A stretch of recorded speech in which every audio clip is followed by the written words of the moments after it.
Terima kasih pemirsa, masih tetap bersama kami dalam program Doncast. Saya Doni The Kaiser. Dan saya Don Bosco Slamet. Dan kita tengah berdiskusi dengan sosok yang suaranya tidak pernah berubah, lantangnya tidak pernah berubah, baik masih ordal atau sudah orlu, orang luar. Orlu rasa dalam ya. Rasa dalam. Cuma Bang Don, kita harus akui bahwa kita punya dua institusi yang berada di garda depan dalam upaya pemberantasan korupsi tadi. Kan kita punya KPK ya, rumahnya beliau ini, dan kejaksaan juga sekarang lagi bagusnya nih katanya, lagi lucu-lucunya gitu. Ya, dari sekarang orang melihat epicentrum pemberantasan korupsi itu seperti sudah ada di Gedung Bundar, ke Gedung Bundar ya. dibanding Kuningan. Apa pandangannya Pak Saud? Itu bagus, dan kita berharap tiga institusi ini memang harus saling check and balance satu sama lain. Walaupun di sana ada MOU di antara mereka bertiga, kalau mereka sudah tangani, yang lain tidak menangani. Ya. Ada MOU itu, dan kemudian bagaimana sebenarnya kita bisa menciptakan kinerja masing-masing. Nah, kalau KPK memang main course-nya adalah penyelenggara negara, ya. Kalau kejaksaan bisa juga swasta dan seterusnya, kepolisian juga begitu. Jadi kalau kita mengatakan bahwa yang paling utama itu di tindak pidana korupsi itu kan yang paling dominan itu selain kerugian negara kan suap. Iya. Ya kan? Praktis kalau suap itu dilakukan oleh swasta bisa, yang menerimanya penyelenggara negara atau pemerintah. Jadi kalau kita lihat tiga institusi ini, atau lebih spesifik lagi apa yang dilakukan oleh kejaksaan, itu memang tujuan kita sebenarnya dari awal. Sehingga kemudian orang bilang, oh kalau gitu KPK ditutup dong karena kejaksaan udah jalan. Betul. Oh enggak, kita udah tandangan yang PBB, bahwa bagian PBB kita tandangan itu harus ada satu badan yang independen, dan itu bukan badan ad hoc. Nah, kalau enggak nanti kita akan, dan gitu udah masuk di dalam kita buat juga undang-undang yang terkait dengan itu. Maksudnya KPK akan jadi seperti itu? Ya, bukan ad hoc lagi? Ya, dia tetap harus ada karena memang sudah ditandatangan piagamnya. Dia harus memang permanen. Piagam PBB yang ditandatangan itu dia tetap permanen, fokus di penyelenggara negara, silakan. Atau kalau kemudian pun dia mau dikembangkan lagi seperti CPAB Singapura, tukang ikan nyogok restoran juga dikerjain. Iya, itu dianggap ini. Tapi kan begini ya, selalu ada harapan. Dulu kan dia bilang nanti kalau kejaksaan dan kepolisian sudah kerja benar, ini tidak memerlukan KPK. Kan kira-kira ada pandangan kayak gitu kan? Pandangan salah. Tapi kemudian yang kita pikirkan adalah sebetulnya publik itu berharap ya jaksanya maju, kuat untuk memberantas korupsi, KPK-nya juga kuat untuk memberantas korupsi. Tetapi sekarang kan seolah-olah KPK itu kayak dilemahkan begitu. Apa benar seperti itu sih? Kan kita bisa lihat pelemahan itu sangat ini Bang, kaitan dengan independensinya. Iya. Dulu Bang, ketika kita berada di dalam sana, itu nggak sulit bagi kita untuk memberhentikan pegawai KPK yang ngaco-ngaco gitu. Iya. Kan katanya simple thing, kesana dia umpamanya mencet bel, mencet lift dengan kaki. Ya kan, itu kelihatan, itu bisa kita potong gajinya kayak gitu. Bahkan dalam beberapa kaitan orang-orang yang sangat katakanlah persoalan-persoalan domestik di rumah tangganya, dikondisikan untuk kemudian dia selesai di sana. Kalau sekarang kan nggak bisa Bang. Ada pegawai peraturan pegawai negeri. Ya kan, nggak bisa memberhentikan orang dengan gampang. Jadi dari situ aja sudah terlihat bahwa independensi dalam pengertian membuat orang menciptakan kinerja dengan quote and quote integritasnya tinggi itu menjadi tidak bisa terbuktikan. Anda bisa bayangkan nggak Bang, pimpinan KPK meres orang gitu loh. Ya, makanya itu yang saya bilang, bagaimana bagaimana Bang bisa jelaskan itu? Jadi sama saja, kan ini kan bukan hanya KPK. Walaupun KPK seperti hanya sangat disorot. Tetapi kan kita tahu jaksa yang masuk penjara berapa, polisi yang masuk berapa, kemudian hakim yang masuk berapa. Ini kita bicara soal APH, aparat penegak hukum. Yang sebetulnya sebagian dan berbagai survei mengatakan ini buruk kinerjanya.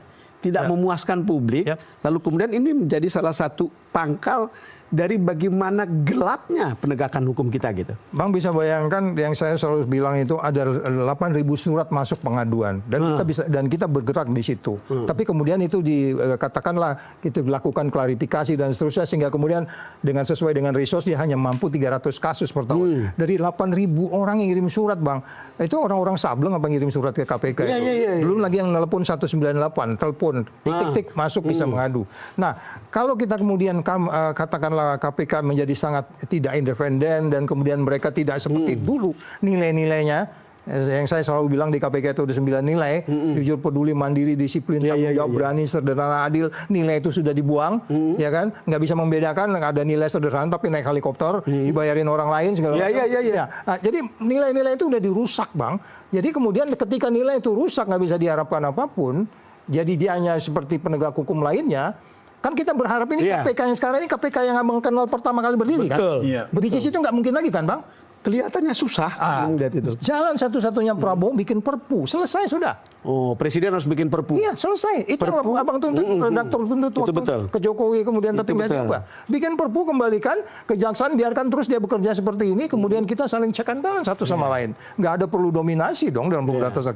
Oke, untuk Amerika nggak ada KPK, ya, tapi di negara lain, di Inggris juga ada Serious Purpose Office. Silakan kita mau pakai teori yang mana. Yang penting ada orang berbuat pidana, full-time pidananya, ya dipenjarakan gitu. Secara tuntas semua orang bertanggung jawab, tidak hanya kemudian seperti yang saya bilang tadi itu pakai strategi bubur panas. Ini kan 7 orang ini bubur panas nih. Bubur panas, tapi jadi bubur itu nggak dibasi. Bubur basi. Iya, tapi itu, Bang, kadang-kadang begini loh, melapor ke aparat penegak hukum itu sama dengan kayak gimana melapor ini akan kehilangan ini. Bahkan ada cerita laporan itu diolah untuk kemudian memeras. Kan ada cerita-cerita kayak begitu kan? Ya itu kan nggak sekali kita dengar itu, Pak. Oh, iya, itu maksud saya. Saya mau dengar dari orang dalam yang beginian. Nah, jadi itu sebabnya kembali lagi kalau kita bicara orkestrasi pemberantasan korupsi, negara-negara besar menunjukkan memang saya selalu mengatakan pedangnya itu dipegang oleh kepemimpinan nasionalnya. Iya. Itu yang terjadi Anwar Ibrahim. Ya, walaupun tahun ini dia nggak naik, stuck di 50, tapi mereka naik terus bertahap gitu. Dia jelas mengirim message. Tapi ada follow up-nya. Kita berharap Prabowo akan ada follow up selain dari pidato-pidato. Tapi saya lebih cenderung dia nggak usah pidato, tapi udah masukin aja semua orang. Tapi kan pesannya harus nyampe dulu.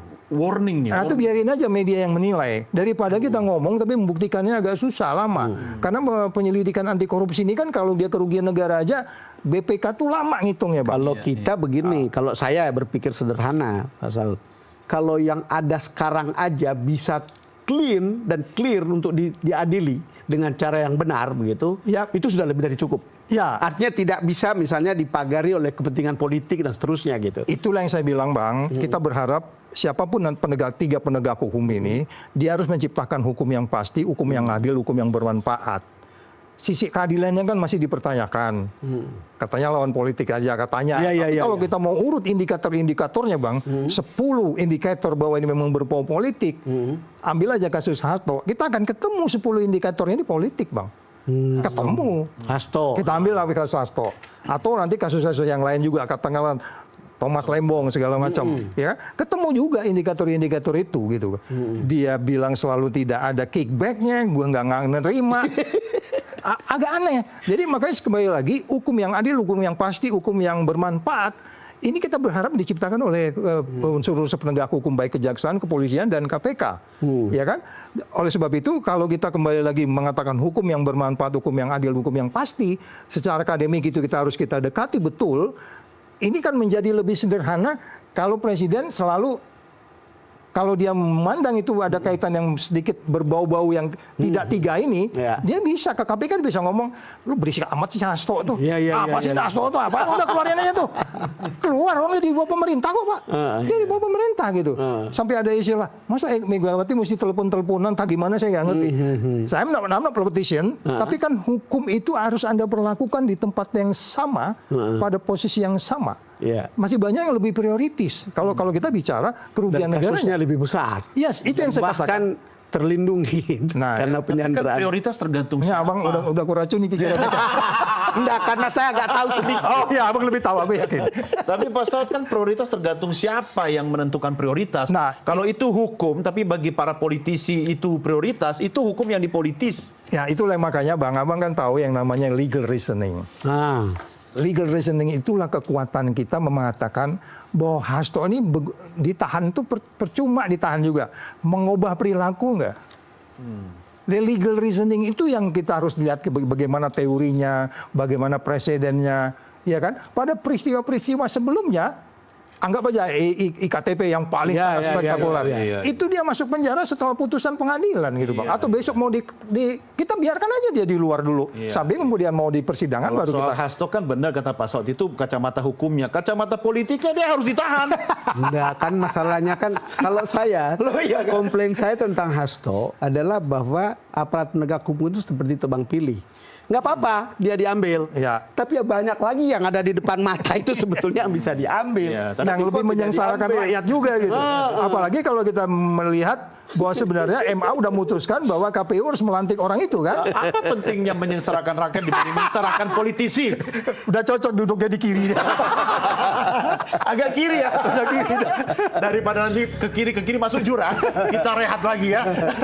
Oke pemirsa, jangan kemana-mana. Downcast segera kembali sesaat lagi.